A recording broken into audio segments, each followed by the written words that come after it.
जय हिंद साथियों, शिक्षा प्लेटफॉर्म के ऑनलाइन यूट्यूब चैनल पर आप सभी का स्वागत है। हम लोग बीटीसी या फिर डीएलएड के सेकंड सेमेस्टर के मैथ देख रहे हैं। उसमें पहला चैप्टर है 3 अंकों की संख्याओं का लघुत्तम और महत्तम समापवर्तक। इसको हमने देखा था। आज हम लोग क्वेश्चन प्रैक्टिस करेंगे, इस पर किस तरह से प्रश्न पूछता है।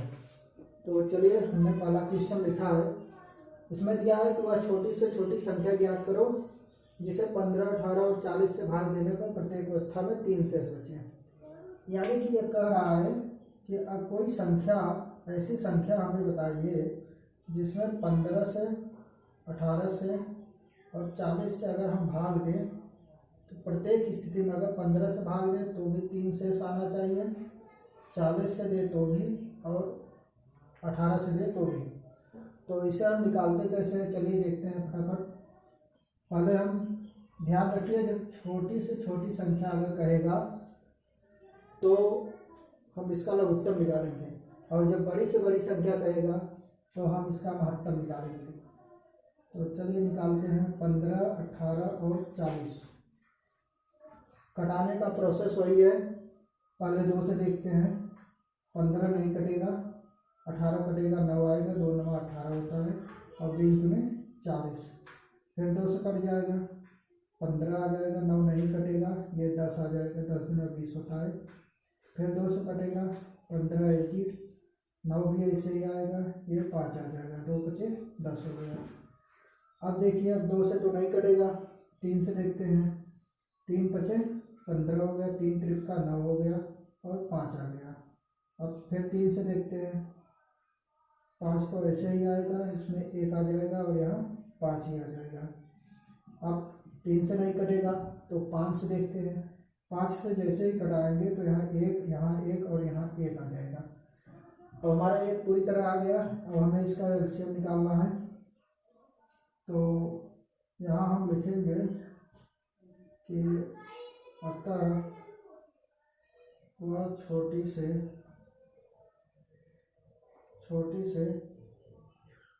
छोटी संख्या बराबर क्या हो जाएगा, बराबर है 2 गुणे 2 गुणे 2 गुणे 3 गुणे 3 गुणे 5 हो गया। तो ये 2 गुणे 2 गुणे 2 गुणे 3 गुणे 3 गुणे 5 हो गया। तो इसमें क्या, आप देखिए, इसको गुणा करते हैं। 2 दूना 4 हो गया। 4 में जब 2 का गुणा करेंगे तो 8 आ जाएगा। 8 में जब 3 का गुणा करेंगे तो 24 आएगा। 24 में फिर 3 का गुणा करेंगे तो 72 आएगा। 72 में 5 का गुणा करेंगे तो 5 दूना 10 और 5 सते 35 और 1 36, 360 आ जाएगा। अब जब 360 आ जाएगा तो कह रहा है कि प्रत्येक स्थिति में 3 शेष बचना भी चाहिए। तो 3 शेष बचने के लिए हम क्या करेंगे, इसमें 3 जोड़ देंगे, और जैसे ही 3 जोड़ेंगे हम तो यह हो जाएगा 363। यही हमारा क्या होगा, यही हमारा उत्तर आ जाएगा। देखिए, 363 में अगर हम इससे भाग दें, इससे या इससे किसी भी संख्या से भाग देंगे जो यहाँ दिया हुआ है, तो हमें 3 शेष बचना चाहिए। देख लेते हैं। 15 दूना 30 हो गया, 6 आ गया, 3 15 चौका 60 हो गया, ये 3 शेष बच रहा है। तो यही हमारा उत्तर होगा। कितना आएगा, 363। और अब चलिए फिर अगला क्वेश्चन देखते हैं।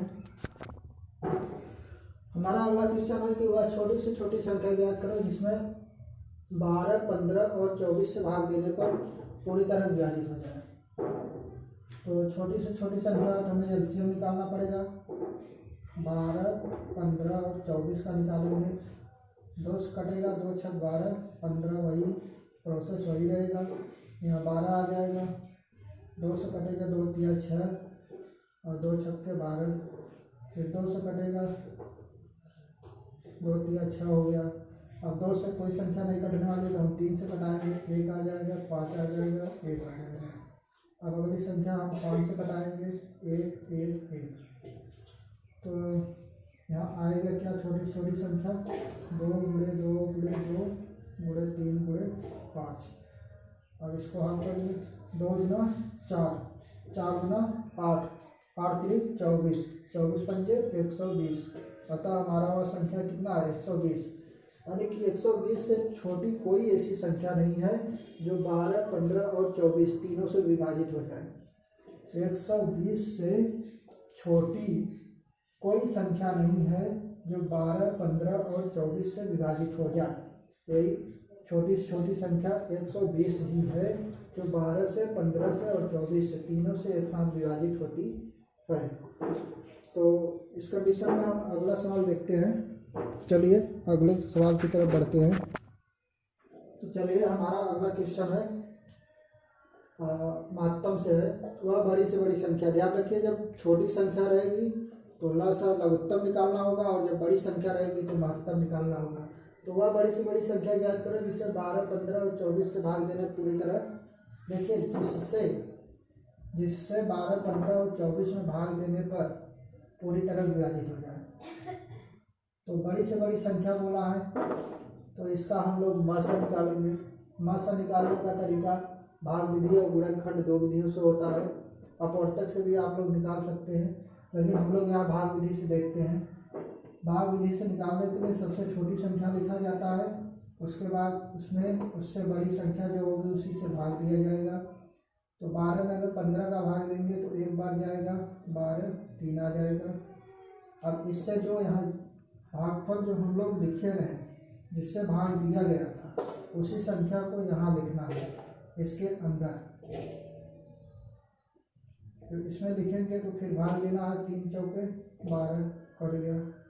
अब इस 3 से कटा है तो इसी 3 से हमें फिर भाग लेना है अगली संख्या। अगली संख्या भाग कितना है 24 है, 24 भाग देंगे 3 अट्ठे 24 कट गया।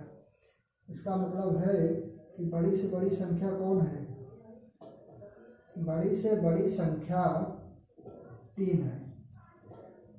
3 हमारा उत्तर है। यानी कि बड़ी से बड़ी संख्या ज्ञात करो जिससे 12, 15 और 24 में भाग देना पूरी तरह विभाजित हो जाए। तो 3 एक ऐसी बड़ी संख्या है, मतलब इससे बड़ी संख्या है ही नहीं जो 12, 15 और 24 को एक साथ काटती हो। 3 से देखिए 12 भी कटेगा, 15 भी कटेगा और 24 भी कटेगा। इससे बड़ी कोई भी संख्या नहीं है जो 3 को विभाजित 12, 15 और 24 को एक साथ विभाजित करती हो। अगर हम 3 की जगह 4 मान लीजिए बड़ी संख्या सोचेंगे, 4 से 12 कटेगा, 24 15 नहीं कटेगा। 5 लेंगे, 5 से 15 कटेगा, 12 24, 6 लेंगे, 6 से ये कटेगा, ये नहीं कटेगा। इसका मतलब है कि सबसे बड़ी संख्या यही है 3। इतनी बड़ी 3 ही सबसे बड़ी संख्या है जो 12, 15 और 24 को एक साथ विभाजित करती है। जैसे अगर मान लीजिए दिया है आपका 12 दे दिया है, 16 दे दिया है और 24 दे दिया है, तो फिर क्या करेंगे 12 में 16 का देंगे तो एक बार जाएगा 12, 4 आ जाएगा, फिर 12 से देंगे 4 में 12 कट गया। और फिर इसी 4 से हम 24 में भाग लगाएंगे, 4 6 24 कट गया। इसका मतलब है कि 4 ही बड़ी संख्या है जो 12, 16 और 24 को एक साथ विभाजित करती है। 4 से बड़ी संख्या नहीं है। 4 सबसे बड़ी संख्या है जो 12, 16 और 24 को एक साथ विभाजित करती है। तो अब हम अगला क्वेश्चन देखेंगे। चलिए अगला क्वेश्चन देखते हैं।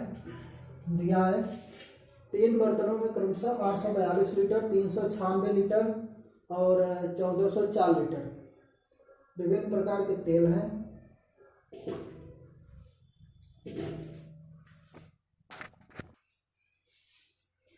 चलिए हम लोग अगला क्वेश्चन देखते हैं।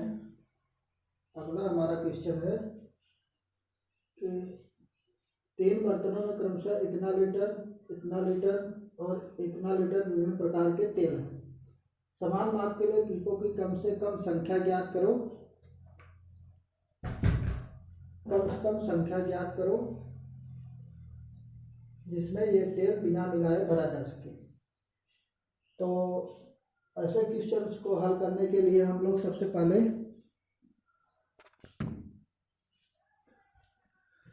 देखिए, ऐसे क्वेश्चन को हल करने के लिए कह रहा है कि 3 प्रकार के बर्तन हैं। एक में इतना लीटर तेल भरा हुआ है, एक में 396 लीटर है और एक में 1404 लीटर है। विभिन्न प्रकार के तेल हैं। समान माप के पीपों के लिए कम से कम संख्या। कम से कम संख्या का मतलब समझिए, जैसे अगर हमारे पास 50 लीटर तेल है, अगर हम पीपों की संख्या कम करना चाहते हैं, जैसे मान लीजिए अगर हमारे पास 2 लीटर का पीपा है,